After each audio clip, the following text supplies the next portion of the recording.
Bueno, vamos a entrar en tema. Recurrimos a Leonardo da Vinci para decir que fue el pionero en demostrarnos cómo era el ventrículo derecho a través de sus dibujos, que tiene más de 500 años, y que después de 50 autopsias nos regala esta demostración de la anatomía cardíaca. Con Harvey, un siglo después, se establece la importancia del ventrículo derecho en cuanto a llevar la sangre a los pulmones. Durante muchísimos años lo llamamos el ventrículo olvidado, porque en realidad ocurría que se podía bypassear el ventrículo derecho en las clásicas operaciones de Fontan-Creuser y sobrevivir. Pero bueno, hoy en día las diferentes subespecialidades cardiológicas han demostrado que se utiliza el ventrículo derecho fundamentalmente en su demostración de su valor pronóstico, porque su función sistólica va a indicar si un paciente va a andar mejor o peor después de además de tener una insuficiencia cardíaca izquierda, si tiene compromiso de ventrículo derecho. Lo mismo en un paciente postinfarto. Si tiene disfunción ventricular, su sobrevida va a ser mucho menor, y así en diferentes enfermedades, prácticamente en toda la cardiología, el pronóstico va a depender de la función sistólica del ventrículo derecho, como en este caso, posmiocarditis. En la banda miocárdica única, como lo demostró Torres-Wasp, el loop basal corresponde precisamente al ventrículo derecho. Y el ventrículo derecho tiene una interdependencia con el izquierdo a través del septum, porque un tercio de su presión sabemos que está generada por el ventrículo izquierdo. Conocemos su anatomía y lo dividimos en un tracto de entrada, en una región apical trabeculada y en un tracto de salida. Y con esto nos entendemos los cardiólogos y diferentes especialistas en el ventrículo derecho. Este aspecto es muy importante en cuanto a la dirección de las fibras. Recordamos que el ventrículo derecho tiene dos capas y no tres como el ventrículo izquierdo, y la capa horizontal tiene más fibras de tipo circunferencial o horizontales, transversales, y fundamentalmente la capa profunda predominan las fibras con orientación longitudinal. Si comparamos los dos ventrículos, el ventrículo derecho, dijimos entonces, y volvemos a reiterar, las fibras con dirección longitudinal son las que predominan en su función, totalmente diferente al ventrículo izquierdo, donde predominan las fibras en dirección circunferencial. Cuando el ventrículo derecho se izquierdiza, toma entonces las características del ventrículo izquierdo y entonces las fibras circunferenciales tratan de reemplazar a la función longitudinal. Como valoramos fundamentalmente al ventrículo derecho es a través de su función longitudinal, y ese es el mensaje. Recordando que el ventrículo derecho tolera bien las sobrecargas de volumen, cambiando la geometría, y muy mal las sobrecargas de presión, especialmente las agudas. Sabemos las dificultades del ventrículo derecho, no hace falta repetirlas, y por eso el ecocardiografista realmente se ve a veces en problema en determinar la geometría y la función del ventrículo derecho. Y recordamos entonces, a través de esta fábula indostaní de los ciegos, que no pueden interpretar cómo es un elefante a través de ver solamente una parte de ella. Lo mismo ocurre con el ventrículo derecho. Si no tenemos unas 6 vistas, que son las tradicionales, jamás podemos apreciar la verdadera característica del ventrículo derecho. Recordando que su segmentación es de 12 segmentos, y precisamente si queremos conocer cada una de estas regiones, tenemos que acudir a las multivistas con ecocardiografía, por lo menos 6 vistas, como está expresado. Por supuesto que todos los ecocardiografistas acercamos el bochín con una primera impresión, que es la cualitativa, y no negamos su importancia, porque rápidamente nos va a decir si el ventrículo derecho está dilatado o no dilatado de acuerdo a su relación del tamaño con el ventrículo izquierdo. Eso lo hacemos todos, pero eso no alcanza en general.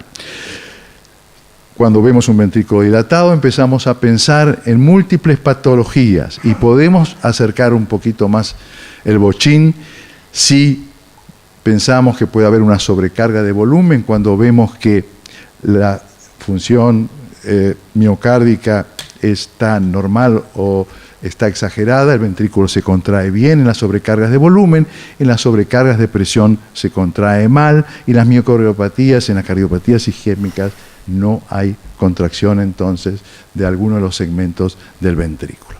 Tenemos entonces múltiples herramientas para valorar al ventrículo derecho y el eco es la principal y la primera.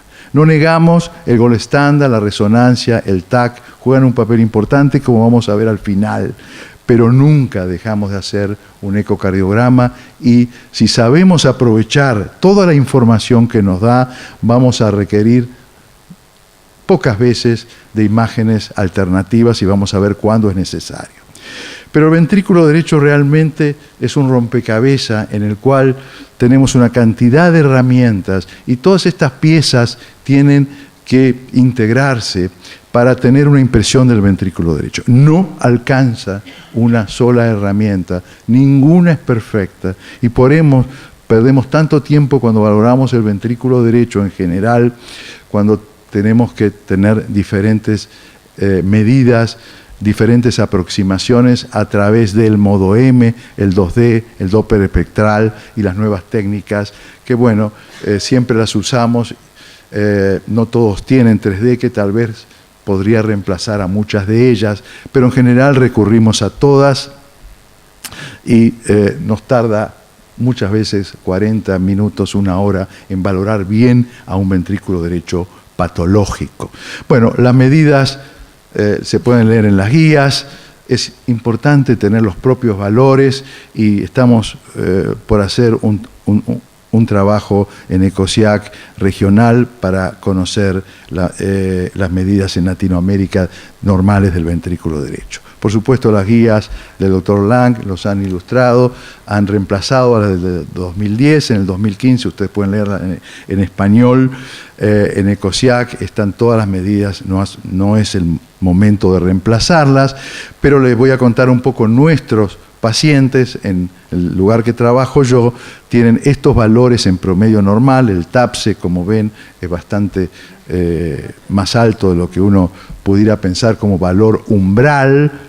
Las guías dan el valor umbral, pero todos nosotros tenemos medidas generalmente como las que están aquí en cuanto al Doppler tisular del anillo, el cambio fraccional, strain longitudinal y las guías, los cortes pronósticos, después vamos a ver que son cuando realmente las cosas no van bien y ya estamos hablando de patología con mal pronóstico. El modo M, el clásico TAPSE, todos lo utilizamos, sabemos de qué se trata, es el desplazamiento del anillo tricuspidio, esto ya fue descrito por Rachner en el año 53 a través de trabajos muy interesantes que demostraban cómo la base se acercaba al ápex en el movimiento del ventrículo derecho, fundamentalmente de tipo longitudinal.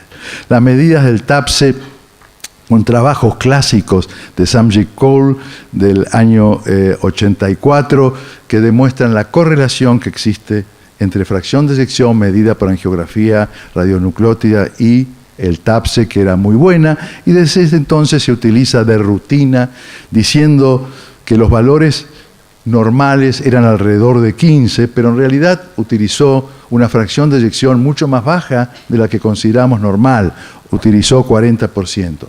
Hoy sabemos que tener 15 de TAPSE realmente habla de enfermedad del ventrículo derecho. ¿Cuáles son los valores entonces normales? Bueno, tenemos diferentes autores que nos van a dar diferentes medidas, pero les decía, todos nosotros seguramente tenemos más de 20, espero que sí, de TAPSE. Y el valor del TAPSE, que tiene valor diagnóstico, fundamentalmente tiene valor pronóstico. Esto es lo que hay que recordar.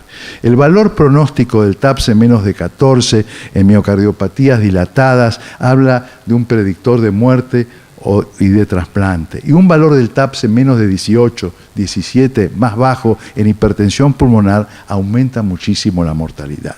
Nadie niega, hay múltiples trabajos que el TAPSE entonces tiene su valor pronóstico. Por supuesto, no es perfecto, tiene muchas limitaciones, aquí están descritas, es ángulo dependiente, mide solamente la cámara de entrada y por supuesto que podemos tener valores sobreestimados en las sobrecargas de volumen, en el derrame pericárdico y tenemos valores limitados, o sea, valores bajos que no son patológicos post cirugía a cielo abierto y que nunca hay que hacer el TAPSE como sabemos ya y debemos recurrir a otras medidas. O sea, se puede tener disfunción ventricular con TAPSE normal, infunción normal con TAPSE reducido. Esto tiene que quedar.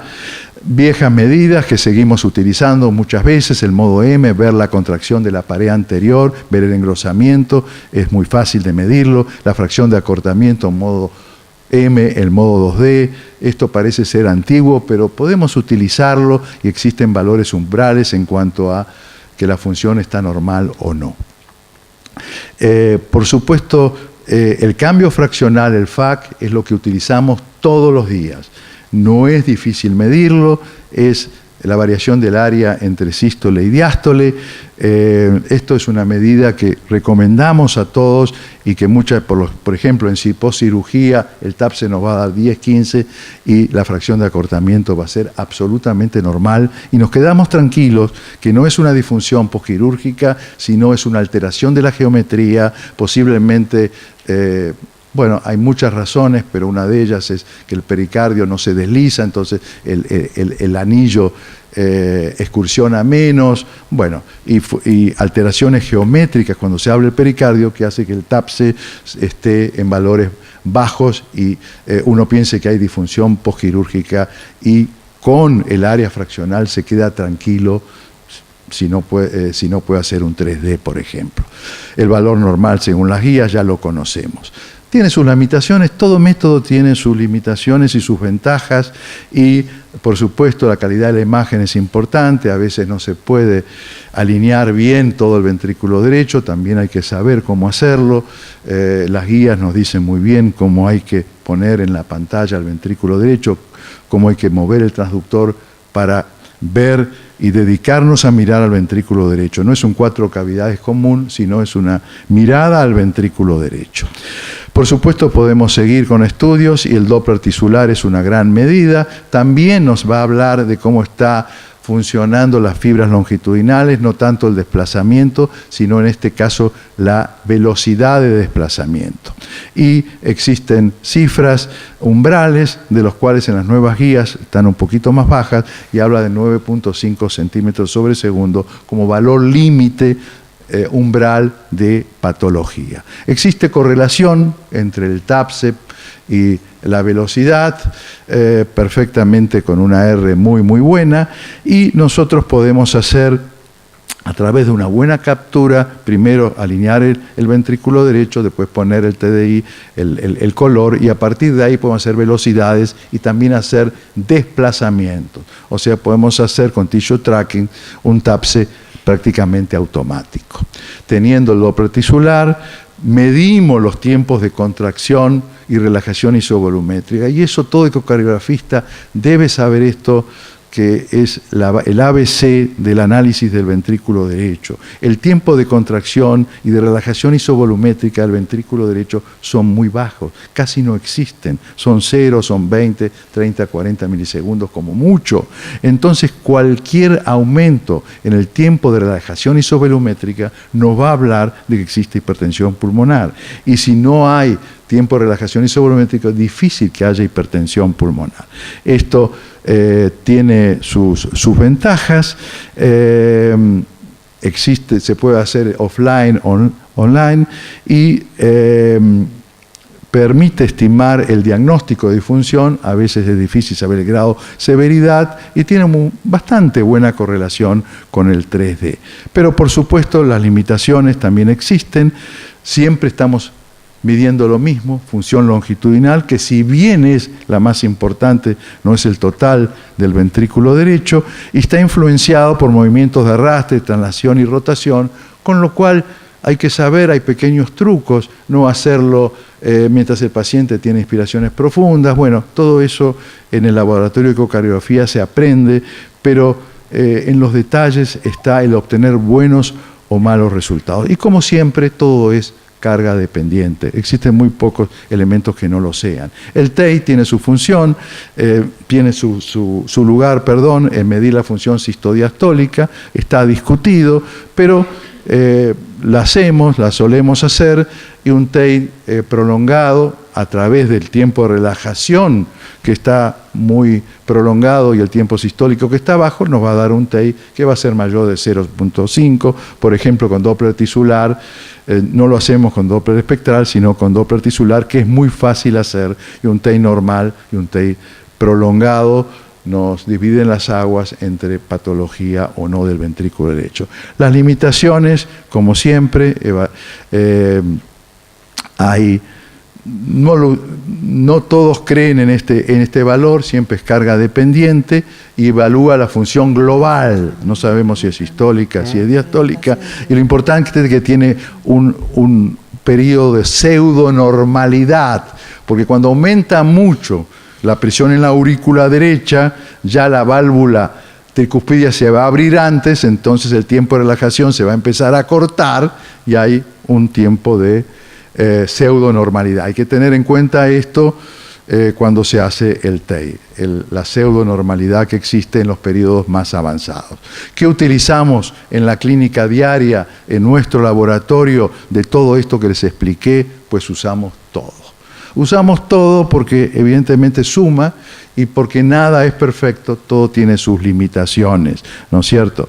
Pero nunca olvidarse, si hay que usar, si le dicen puede tener un solo valor, y por supuesto el TAPSE nunca debe dejar de informarse sabiendo las ventajas y desventajas, pero como herramienta aislada tiene poco valor.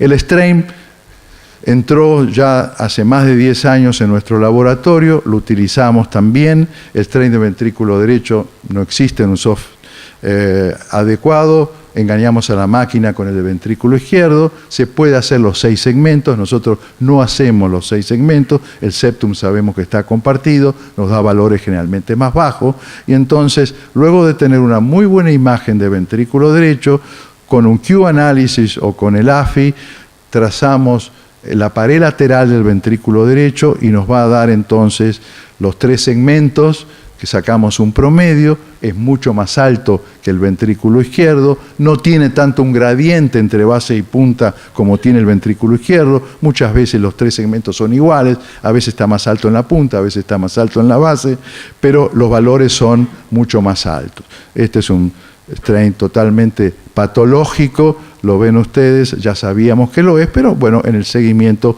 puede tener utilidad hacerlo, y los valores normales de la literatura están discutidos, el umbral para algunos es menos 18, para otros menos 21, recuerden que deben hacerlo en su laboratorio con su máquina y saber en los normales cuál es el valor normal. Para nosotros es 24 y cuando es menos de 20, esos 3 segmentos, esto es patológico. Esto dice las guías, algunas dicen menos 18, menos 21, menos 20, recordar esto. Por supuesto que tiene valor pronóstico el strain y se usa mucho en todas estas enfermedades.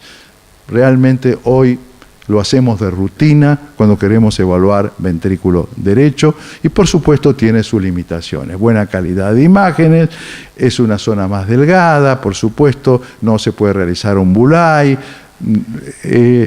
pero las guías ya hablan de que si uno tiene experiencia, bueno, su valor es real y cada vez lo utilizamos más. Por supuesto hay que tener experiencia cómo hacerlo, hay pequeños detalles técnicos que no es el momento de hablarlo aquí, pero siempre recordar que un mismo operador, una misma máquina, cuando hay un seguimiento de estos pacientes. Y por último, el eco tridimensional juega un papel importante, hoy ya se puede hacer con a través de diferentes máquinas y algoritmos. Empezamos con Tomtec, Philips tiene Tomtec, y con esto obtuvimos imágenes muy interesantes. Hoy General Electric tiene su propio desarrollo, pero funciona exactamente igual y tiene una muy buena correlación con la resonancia magnética. Y es bastante reproducible si uno tiene en cuenta detalles y tiene una buena imagen.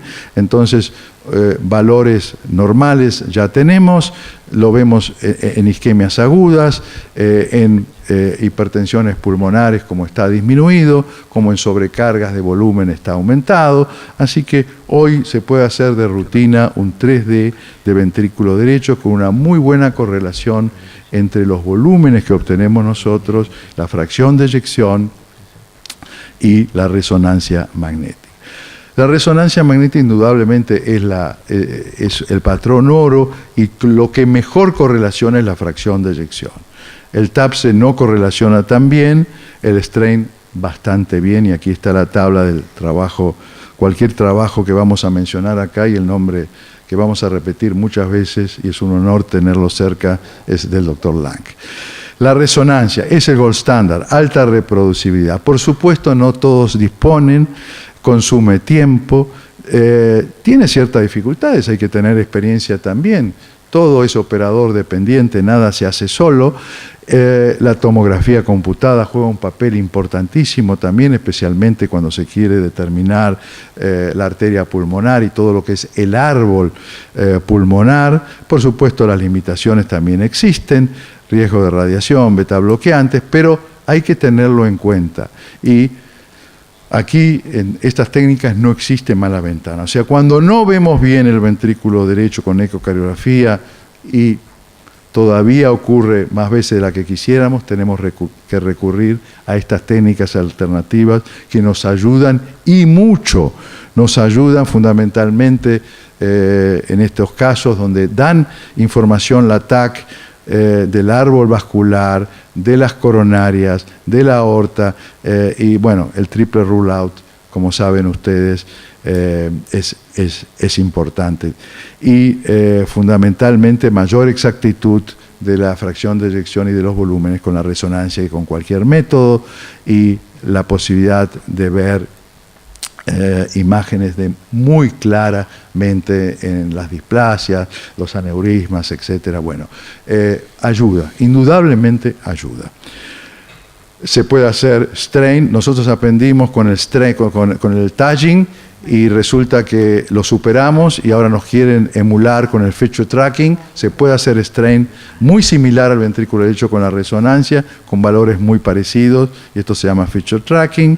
Y nosotros también hoy podemos estudiar al ventrículo derecho. Se está desarrollando imágenes de vórtices en el cual se puede analizar cuánto es el volumen desplazado, cuánto es el volumen residual. Esto recién comienza, pero también tiene un futuro interesante. Así que, en conclusión, hoy los ecocardiografistas tenemos a nuestro alcance el ventrículo derecho con esta técnica no invasiva, en la evaluación inicial, en el seguimiento y en la estratificación pronóstica. El ecocardiograma indudablemente es mandatorio. Si uno quiere conocer los secretos del ventrículo derecho, indudablemente debe comenzar y debe utilizar toda la potencialidad que tiene la ecocardiografía. Y por supuesto recurrir a las otras técnicas en caso de necesidad, y por supuesto que ayudan mucho. Muchísimas gracias.